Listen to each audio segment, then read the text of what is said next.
topic of this stream is why techs have trust issues.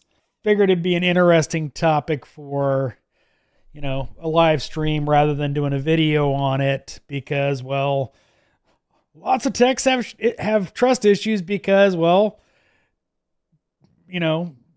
shops mistreating them. And it's unfortunately too common. Ninja, I'm doing great. Every flat rate guy has a story of, the shop telling them, oh yeah, we'll be able to keep you busy 40, 50, 60 hours a day. And you get there and you're billing 20, 30, there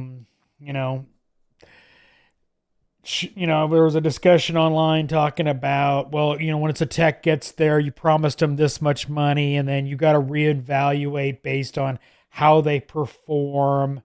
And then all of a sudden, they're changing the your pay system because you're not, what they think you were, which in any other industry would be immediate cause for a lawsuit.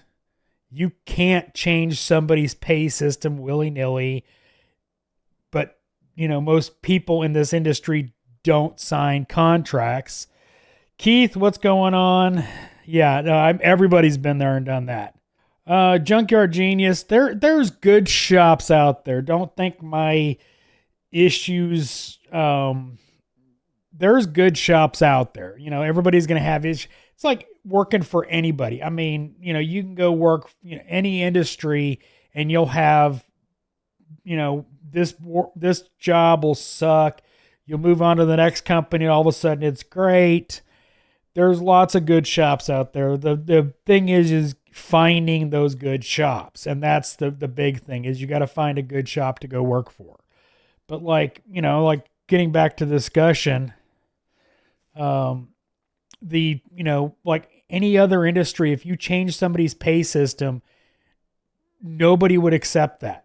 But yet in the automotive industry, it's common that, all of a sudden your pay as a technician can change because they didn't like something they saw or whatever. And it's like, why do we accept that? I wouldn't accept it. Personally, I wouldn't accept that. If I went into a job and, I'm sitting there going, what do you mean my pay's getting changed? Because nope, call the tow truck, get it out of here. Because I'm not putting up with that. But a lot of people will. RPM, yeah, there are a lot of bad places to work out there. Don't get me wrong. But so often technicians can, you talk to a group of technicians about this kind of stuff and they'll all have stories. Mr. Strawberry Hurricane, bosses will definitely lie to you during the interview. Yes, they will. I mean, the thing about it is if they're lying to you in the interview, they're going to lie to you on a daily basis. So it's definitely a good thing to learn that they lie because, to get the heck out of there. The Hemi guy, after watching your videos, I'm afraid to go to work. I own the place and work for myself. Jesse PDX, yes. Nothing's unique about our industry as far as that. Yes, there's always dishonest people everywhere. But yes, I mean, it's you're going to find it any job you go into, you're going to find it. It's just some of the stuff in the automotive end of it, of what they get away with is part of the problem because we let them get away with it. Randy, I will tell you a story. A body man I knew had a Mr. Big, the 12-foot long toolbox, and he quit his job, lost his job. I don't know exactly, remember the situation, but it literally would not fit in his garage, so he cut the toolbox in half. Yeah, he cut a Mr. Big in half. Keith, yeah, too bad we don't strike like the writers and actors. Yeah, I mean, there's give and take on some of the stuff with the actors and writers strike, but that's an argument that a shop owner service writer just cannot understand is, and it's really even older cars. Once you get past a certain point, the amount of stuff that's going to break, be unavailable, the loss of productivity working on old cars is stupid. If for a high production shop to work on anything old is just a bad idea. You lose so much dealing with it. A smaller shop that can, push something out, have it sit there for 2 weeks while they're waiting on some obsolete part to come in from eBay or whatever isn't a big deal. But like at a production shop where you're constantly churning, working on a 20-year-old car where that little connector breaks. I mean, I'll use a good example working on an old Jaguar, and like every connector you break, you touch, you even look at, just comes apart, and you have to go find that connector, get it in, and then, because that car didn't get touched for 2-3 days waiting on that connector from like connector experts or whatever. And then you touch something else, coolant hose breaks. And that's always the cascading effect of those old cars is you touch something, it goes bad, it just keeps going worse. Yeah, F Bobby. After like 6 or so years up here, the labor guide goes out the window, too much rust. I mean, even without rust, so much, like throwing control arms are, not a big deal, but you do any sort of actual repairs on it, it's not hard for just every job on those cars to go completely south.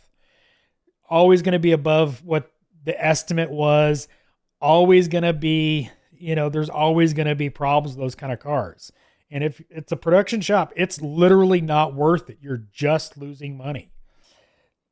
F Bobby, it's something you have to train your advisors on. Yeah. It really, they should be accepting those. So it should be a policy from the shop owner to not accept those cars. But it's so easy, and service writers just cannot understand that fact that older cars are not going to be cut and dry repairs, and they just want to sell it as a cut and dry repair. Yeah, it's going to be, $600 to do that alternator. Oh, what do you mean I need a radiator and coolant hoses because I looked at the radiator and it fell apart? Just about every old Toyota. Renegade, what's up? Robbie, trust issues come from hearing, don't worry, we'll get you on the next one. Still waiting on that mythical next one.